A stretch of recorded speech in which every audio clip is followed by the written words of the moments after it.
Top quality और consistent performance के लिए सिर्फ सिल्वर पंप्स। टॉप क्वालिटी और कंसिस्टेंट परफॉर्मेंस के लिए सिर्फ सिल्वर पंप्स, नाम याद रखना।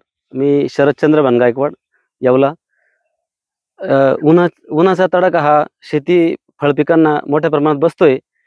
आम्ही पारंपरिक पिके सोडून कलिंगडाकडे काही दिवसापासून वळलोय, परंतु यंदा उन्हाचा तडाखा खूपच आहे। त्याचा परिणाम फळांवर सनबर्निंगचा मोठ्या प्रमाणात प्रॉब्लेम दिसतोय।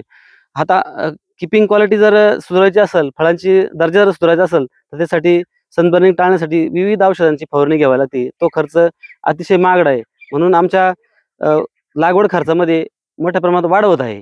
तालुक्यामध्ये जर बघितलं तर उन्हाचं तापमान सध्या खूप वाढतंय आणि या वाढत्या तापमानामुळे जी परिस्थिती आज टरबूज उत्पादकांची झालेली आहे, चट्टे पडणे, वेगवेगळे इतर त्याच्यावरती प्रॉब्लेम दिसत आहेत। आणि त्याच्या माध्यमातून जर बघितलं तर पाला टिकत नाही या टेम्परेचरमुळे।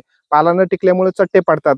सुरुवातीला जर आपण सिलिकॉन बेसच्या फवारण्या जर केल्या तर पाला टिकून राहील, आणि पाला टिकण्याच्या नंतर सनबर्निंगचा जास्त आपल्याला प्रादुर्भाव जर दिसला तर त्याच्यामध्ये ऑस्कोफायलम वगैरे हे बाकीचे जे कंटेन यांच्या जर फवारण्या केल्या तर त्याच्यापासून सुद्धा उन्हापासून त्याचं संरक्षण होऊ शकतं आणि मार्केटमध्ये त्याला 2 रुपये मिळू पण शकतात शेतकऱ्याला, ज्या आशेने तो टरबूज उत्पादकाकडे वळालेला असतो। कारण की हा शेतकरी इकडला कांदा उत्पादक शेतकरी, परंतु हा टरबूजाकडे वळालेला आहे। परंतु या उन्हामुळे जरा त्याला जास्त संकटांना त्याच्या सामोरे जावं लागतंय। पण या पद्धतीने जर फवारण्या केल्या तर नक्कीच त्याला 2 रुपये या ठिकाणी होऊ शकतात।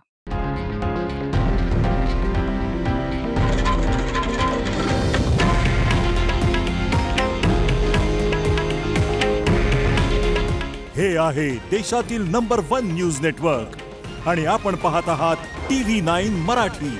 काळजी तुमची, हित महाराष्ट्राचं।